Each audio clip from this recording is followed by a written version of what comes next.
پارێزەرانی سلێمانی و هەولێر داوایان کرد هەرچی زووە ئەنجومەنی دادوەری و نەتەوەی گرتووەکان دەستوەردان لە کێشەکانی یەکێتی بکەن و سێ بەرپرسی باڵای ئەو حیزبەش پرۆژەیەکی نوێیان بۆ چارەسەرکردنی کێشەکان خستۆتە ڕوو.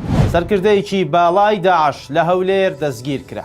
هەفتەی داهاتوو سێ سەرۆکایەتیەکەی عێراق و هێزە سیاسیەکان بڕیار لە سەروادەی بەڕێوەچوونی هەڵبژاردنەکان دەن. سڵاوتان لەبێت ئەم کاتتان باش، گرنگترین هەواڵەکانی ئەمڕۆتان پێشکەش دەکەم. پارێزەرانی سلێمانی و هەولێر داوایان کرد هەرچی زووە ئەنجومەنی دادوەری و نەتەوەی گرتووەکان دەستوەردان لە کێشەکان یەکێتی بکەن و سێ بەرپرسی باڵای ئەو حیزبەش پرۆژەیەکی نوێیان بۆ چارەسەرکردنی کێشەکان خستۆتە ڕوو.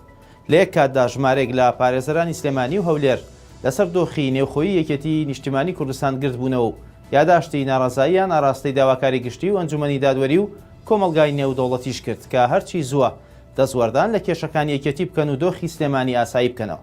لەلایەکی ترەوە هەریەک لە مەحموود سەنگاوی، عەدنانی حەمەیمینا و حامد حاجی غالی کە سێ سەرکردەی سەربازی و هاوکات ئەندامی سەرکردایەتی و مەکتەبی سیاسی یەکێتین دانەوێت هەوڵێکی نێوەندگیری نوێ بدەن.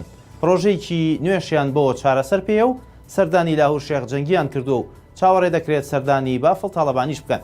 نزیکەی 2 مانگە بەهۆی کێشەکانی نێوان هاوسەرۆکان یەکێتیەوە ئەو حیزبە بە دۆخێکی نەئاساییدا تێدەپەڕێت و کاریگەری لەسەر دۆخی سیاسی لە سلێمانی و هەرێمی کوردستانیش کردو. هەفتەی داهاتوو سێ سەرۆکایەتیەکەی عێراق و هێزە سیاسیەکان بڕیار لە سەروادەی بەڕێوەچوونی هەڵبژاردنەکان دەدەن.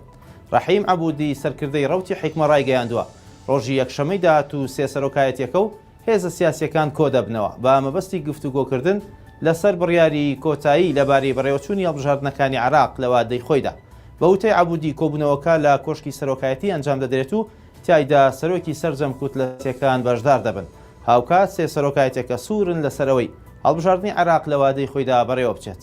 ئەوش لە کاتێکدا پێشتر موستەفا کازمی سەرۆکوەزیرانی عێراق ڕایگەیاند بوو هەڵبژاردننی پێشوەختەی پەرلەمانی عێراق لە وادەی دیاریکراوی خۆیدا دەکرێت و دواناخرێت. سەرکردەیەکی باڵای داعش لە هەولێر دەستگیر کرا. لە ڕاگەیاندراوێکدا شانەی ڕاگەیاندنی ئەمنی عێراق ئاشکرای کردووە. هێزەکانی دژە تیرۆری عێراق و دەستگای دژە تیرۆری هەرێم کەسێکیان بە ناوی ئەبوو مەنسوور لە هەولێر دەستگیر کردووە کە کارگێڕی گشتی ویلایەتی باشووری ڕێکخراوی داعش بووە. ڕاگەیاندراوەکە باسی لەوەش کردووە ئەو بەرپرسەی داعش ناسنامەی ساختەی پێبووە و هاتوچۆی پێکردووە. ئەوش لە کاتێکدا جموجۆڵەکانی داعش لە عێراق و بەتایبەت لە ناوچە کێشە لە سەرەکانی نێوان هەرێم و عێراق زیادی کردو و هۆشداریش لەبارەی بەهێزبوونەوەی ئەو ڕێکخراوە لە عێراق دەدرێت. سوپای تورکیا بڕیاریدا سەربازەکانی لە ئەفغانستان بکشێنێتەوە. ئەوەش هاوکاتە لەگەڵ کۆتایاتنی وادەکەی تالیبان بۆ کشانەوەی هێزە بیانیەکان لە ئەفغانستان.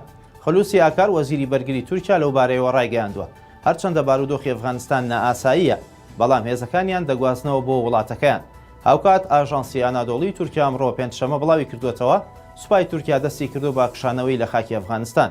پێشتریش ڕەجەب تەیب ئەردۆغان سەرۆک کۆماری تورکیا سووربوونی سوپای وڵاتەکەی بۆمانەوە لە خاکی ئەفغانستان و پاراستنی فڕۆکەخانەی کابوول نیشاندا. بەڵام بزوتنەوەی تالیبان جەختی کردەوە لەوەی دەبێت تا سیویەکی ئەم مانگە سەرجەم هێزە بیانیەکان خاکی ئەفغانستان جێبهێڵ. بۆ گفتوگۆی کڕینی سیستمی بەرگری وەزیری بەرگری و شاندێکی باڵای عێراق سەردانی رووسیایان کردووە. بە گوێرەی ئاژانسی سپۆتنیکی رووسی لە دووشەمەی ڕابردووە شاندێکی باڵای عێراقی با سەرۆکایەتی جومعە عینات سەعدون وەزیری بەرگری بە مەبەستی گفتوگۆکردن بۆ کڕینی چەکی پێشکەوتووی رووسی لە مۆسکۆ.